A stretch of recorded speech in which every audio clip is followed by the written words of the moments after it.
Hello, Internet. I'm gonna do another ranty thing, and this time I'm gonna try out the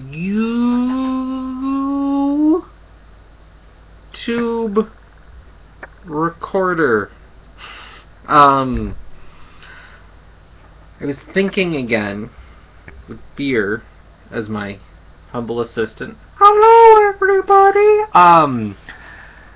About stuff, and it was kind of hitting me today because I don't know what it was, but I kind of came across a bundle of stuff that was preempted by Star Wars, and I kind of realized how big it was for people of that era, because I saw a bunch of the Red Letter media reviews about those movies fairly recently. If you haven't checked those out, it's the Mr. Plinkett stuff. It's pretty crazy and cool. Another video about someone essentially reworking the original, well, not the original, but like the first episodes movies, and talking about how to kind of keep most of it the same, but kind of fix it up. Any element removed is replaced with something to kind of keep an edge, and only little bits are there. It's actually like essentially taking the story that's there and really kind of capturing more the spirit of what people wanted, I think. Also seeing a bunch of Kevin Smith stuff, and of course that's all laced with Star Wars stuff, and then the people against George Lucas. I mean, I never really pieced it together, but I mean, that was kind of like a huge media blast. And also, I mean, really, with a certain amount of cultural understanding, realizing it was kind of, I don't want to say the first time that it happened, but the first time that it happened when there was plastic molds to be sold as toys. There was kind of a change in well-to-do people's lives to where there could be man-children later, if you will. I mean, the idea that you'd pursue something of your childhood and then maybe later reacquire part of it as you've grown up to make yourself happy. I mean, I don't think that had really been as much of a thing before, and that idea of the whole, like, rosebud ideal, I mean, was still, I mean, in a humanity, cultural long sort of idea, relatively new. And so I think the fact that it kind of led a charge for a lot of that is why it holds up for some people. But and I've heard this before, and I'm not 100% if it's true, but I mean, like, the idea that those movies were made for kids. I see it, but I don't know if I think those movies were made for kids or kind of kept on a level to where kids could see them, if you're willing to make that kind of a distinction, maybe. So, what kind of had me on about all of this in an interesting way was because I realized Ninja Turtles was kind of my Star Wars. So, clearly you can't compare the two franchises and say Turtles is anywhere as big. But as far as there's a relatively small club of things that become cultural phenomenon that catch on, so that kids a generation later are essentially reliving the exact same media property that their parents and occasionally, you know, like grandparents enjoyed. And not just like, you know, a sled, but I mean like actual characters and that whole deal. And with Star Wars, there's some arguments, some of that, and definitely a lot more kids like the newer stuff, but I feel like most of what I've heard is kind of like a certain age cap till they come back on that. Like, there's a definite dissonance between those movies. And interestingly, to that idea, the idea that those movies were re-edited a lot with the idea that they're movies kids do watch, and as an older man, Lucas wanted to kind of reel in some of the grittier stuff about it, because it's supposed to be good fun entertainment and a rompy space adventure, not... and some of the stuff kind of skirted that edge, I think, and that's why he regrets it. Like, when you understand that logic of it and you kind of see the changes made, it makes a sense. I don't know anyone who thinks it makes the movies better, even really, for anything. I don't know. So, not that I care, I don't really like Star Wars all that much. Whatever.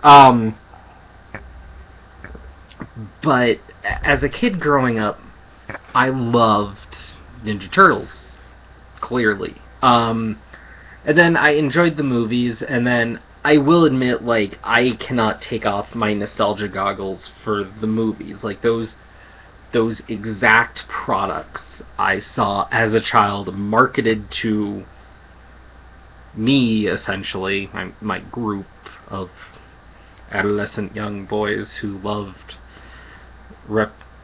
armed reptilian warriors. I don't know. But I enjoy those now because I enjoyed those when I was younger, and there's certainly a love for it I can't shake. But when it comes to the newer comics or rereading other comics, I went back and I read some of the Archie stuff and the really early stuff, especially the stuff really closely tied to or literally adaptations of the early cartoon. I liked back in the day. I don't enjoy those now. I will admit the Archie run of Turtles went on to do some interesting things with the character and always kept it relatively light, but they were able to go... It wasn't even really darker for the most part. There definitely were some arcs. Like, they kind of have a whole Days of Future Past thing eventually, and then some weird eco stuff, because it was always a very eco-centric title, like World Warriors kind of thing. Warriors for the World, I guess, rather.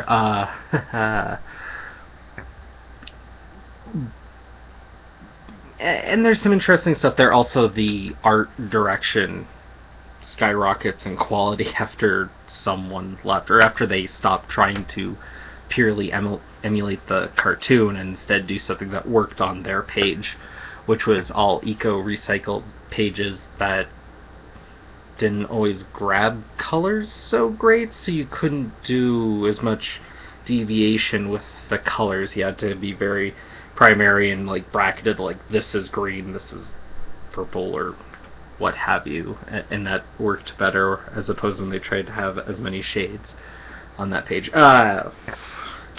But when I go back and read the older Mirage stuff now, I definitely appreciate it, maybe even a little more than when I originally read it. Probably, some would argue, too young, actually. Speaking of memories from comics past, I remember one of the early comics I got was a Savage Dragon Ninja Turtles crossover comic. And it's going, and my grandpa's trying to encourage me to read, and I'm reading comics, whatever, they don't care at that point, I'm reading. And so I'm sitting down on my grandpa's lap, and we're going through, and there's some questionable stuff, but I'm a kid, I'm not quite getting it, it's kind of clear, and then I get to the last part, one of the turtles is like, damn straight, and I remember being there being like, damn straight! And he just kind of gave me this look, and I was like, oh, maybe I should, like, damn, cursing, and just remember that being an awkward moment, but kind of funny. I don't know, but any hoozles. Go back and read some of that now. I enjoy it more, saw more of what they're getting at, and there's some more socio-economic conscious class war stuff in the early Ninja Turtles stuff. I mean, obviously it's also very Teenage Mutant Ninja Turtles and out there and crazy and just cool fights, awesome.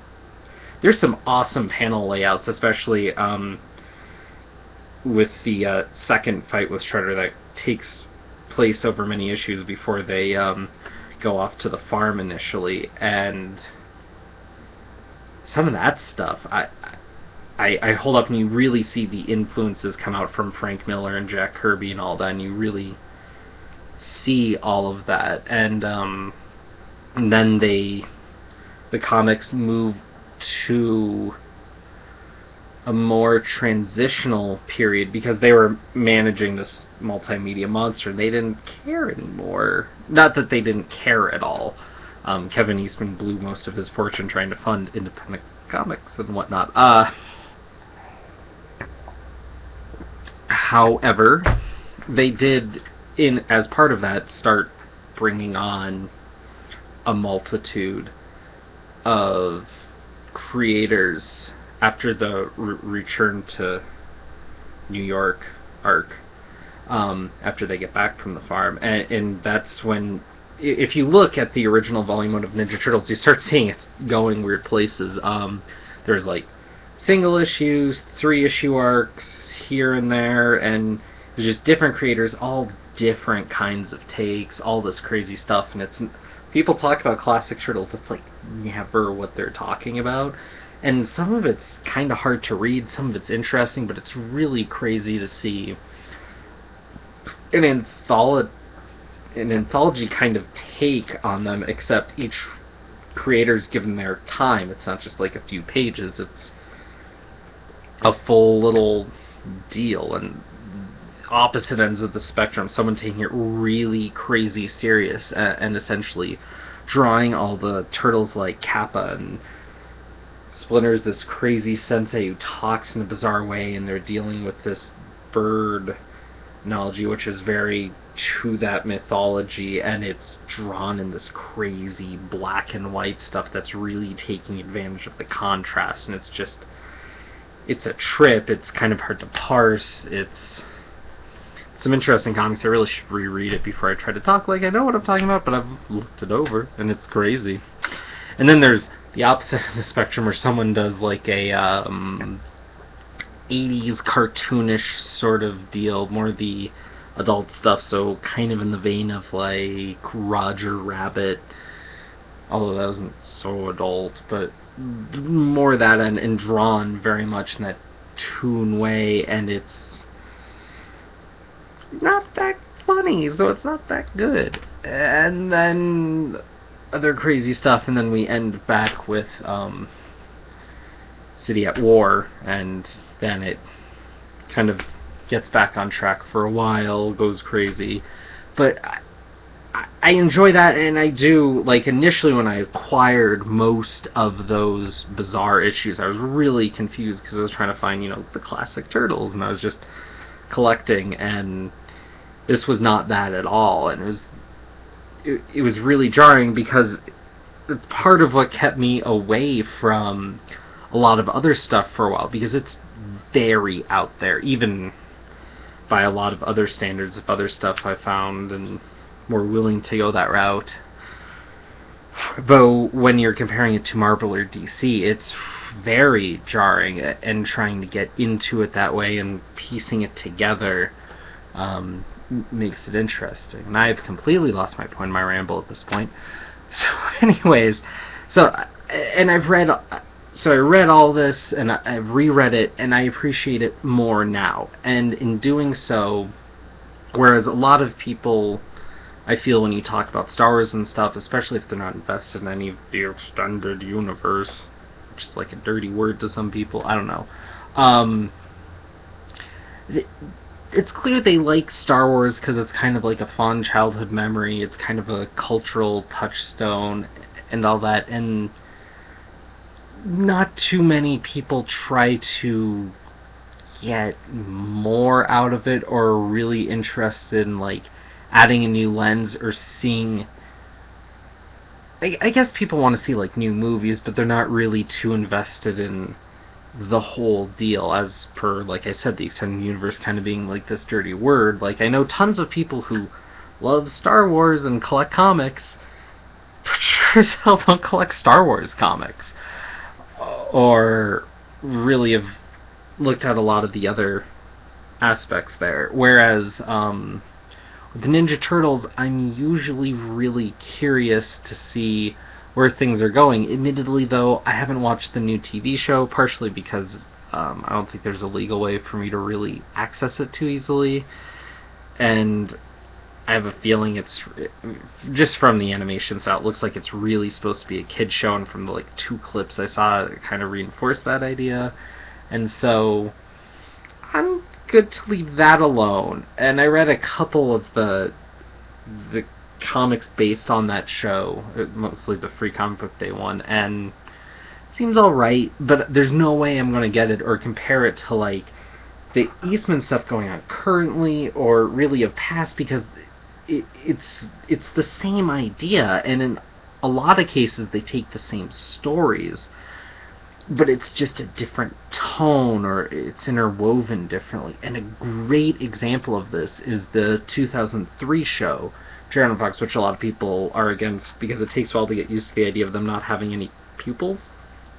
But a lot of that cartoon was repurposed comic book stories, and it actually borrowed from the Archie universe in a lot of weird ways, and then it took a lot of the old Mirage stories, and it took nearly every one of the original Tales of TMNT run and wove those in. And it's kind of crazy to see how they took those stories but kind of edited out certain parts to keep it at a level that was okay. But it was a lot easier for them to go a lot darker than the original cartoon, because the original cartoon is so bizarrely zany that you can't even take it seriously. And this all culminated in one of the best comic book things ever. If you're looking for like an animated movie, 90 minutes, if you can get a hold of this, there's a Turtles Forever special that was at the end of the 2003, and they cross over with the old cartoon, and sadly they couldn't get the original voices because of contracty bullshit. But they do all that, and then at the end you see that there's this whole Turtles multiverse, and they bump into like the original ones, and it's just crazy. But it's also like Crisis of Infinite Earths, but Ninja Turtles. It's just like the most gleeful like combination of me enjoying this as an adult and kind of perceiving it through the main character's eyes, but also seeing the past and just collide with that. And it's just the ultimate culmination of this idea that I appreciate it now, and reading it and enjoying it for all that it is and all the stories that it represents, and the fact that like each one of the turtles kind of represents a different aspect of the kind of stories that they can really drag into the universe. Leonardo being the kind of like martial arts Bushido thing, Michelangelo kind of being like the human interest sort of deal, Raphael being kind of like the street vigilante angle more, and Donatello being the straight up sci-fi stuff. And then just coupling that with just like kind of the public perception and just like the old cartoon of it, and just it's the same thing, but it's two sides. And it's weird to think that I wouldn't appreciate one probably without the other. Like if I was completely blissfully unaware of the whole thing and someone was trying to sell me on Ninja Turtles now, I don't think I'd be able to come into it without a lot of hesitation, which I completely understand. And I feel like there's been a run on the comic recently, in part due to a lot of my badgering of people to get it. And thank you all for trying that out. I understand the hesitation, though, for people who read capes and tights and people who get bitten by radioactive spiders and end up in a soap drama. It doesn't seem like that much of a stretch, I guess. But I do understand the hesitation, because I started reading Elephant Men. I came into it probably from the exact same angle, being like, what the... And then it's actually pretty interesting. But that's also much more all over the place book. It's not as cohesive as the Turtles book is right now. So I do understand that, and while we're here, I also wanted to talk about the idea that every now and again I like to, even though I love comics, I like to revisit why. Partially because I'm so used to the idea that comics are for kids or whatever, and I'm like, no, some comics are for kids, and from a certain era, a lion's share were. Now, not so much. And you guys pretty much realize that. And there's certain levels, and most comics are not, high literary concept or really pushing you that far, but neither is most of anything. And whereas I do appreciate comics for comics, and I like to read the indie stuff and all that are these stories that do like to push all that, I kind of realized today also, while thinking about some of this, that I like the serialization, I like the exploration of these characters, sometimes in different frames and ideas, for what that explores. And what kind of fascinated me about it was thinking about it through the lens of, like, comic book movies, or superhero movies more specifically, because a lot of movies are based on comic books, and nobody even knows it. However, like I said, and I'm sure some of you have heard this, I mentioned it, I just saw the extended cut Green Lantern movie, and I enjoyed it. It was good. Not great, not cinematic wonder or anything, but it was a good frickin' superhero story movie. Woo! And way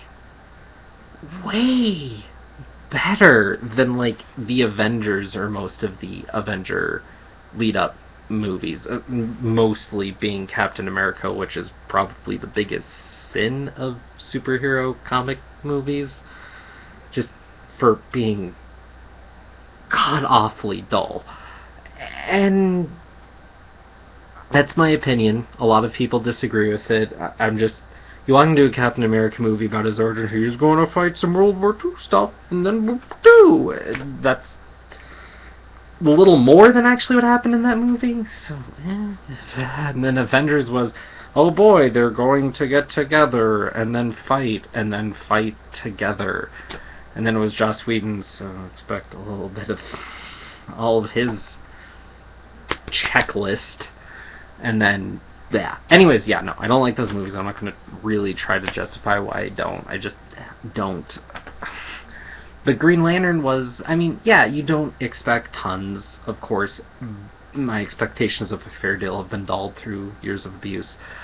However, that movie did more. There was actually a character there, and whereas that character was not really the Hal Jordan we know and love, I don't really know or love Hal Jordan all that much. I've seen it from the Jeff Johns run, but really he's Green Lantern, not Hal Jordan, like, ever after the first 12 issues. And I do know enough to say that's not the same character. However, the character presented in the movie was actually a person with flaws that came around and was sympathetic for the villain. Like, there's a lot of stuff in that movie that's actually really interesting, that really was pretty cool. And yeah, the race car part was frickin' stupid, but if you can really pin down the stupidest part to one scene, c'est la vie. I just... My point is, if you're not thinking about it every now and again, if you're not really grasping what you enjoy, I think sometimes it's just good to revisit and see why you like what you like. And in doing so, I like seeing where these characters go and stuff, and there's certain things that I do not like in the moment. Like, if I was a big Batman fan, I would have hated Nightfall when it happened, because you want to read some freaking Batman. That's not really Batman. And very importantly, that's just not what you want when you're reading a Batman comic, because in a way, it's incredibly more cliche than your average Batman comic. At least for the 90s, the idea of a Batman comic not being a cliche now is kind of interesting, because DC publishes and has Batman on it, it almost is a cliche due to their over-publishing of the character, which is an interesting idea. Just stumbled on rambling now. Anyways. But I'm starting to realize, like, now that I think the Superior Spider-Man thing's ending, I want to kind of read it. but as like a weird character study. But the fact that I could sit down and read it in a slots writing over 2 years weekend, quick math for you, that I can handle. Reading it over 2 years while it's happening rather is kind of more of a literary pursuit is different, and kind of seeing that like I can read comics and enjoy them better when I can just sit down and read them. But when I'm reading them month to month, that's a very in the moment thing. That's an emotional attachment that I can't break as well. And so in a way, like, reading collections and reading the issues are two different things. And going back and rereading the issues can bring some of that back, but sometimes it isn't if I don't remember it too well. And so there's that whole give and play of when I'm reading and how I'm reading it and kind of where I'm reading it from, which is a lens, but it's more introspective, and so nobody else cares, which makes it so that you wouldn't care about everything I've said for the last basically half an hour. So I'm going to leave it there before this winds around to be even more depressing. Yeah. If any of you watch this, thank you. And I will actually talk about comics soon? I think I get my comics tomorrow. Yeah. Good night, guys.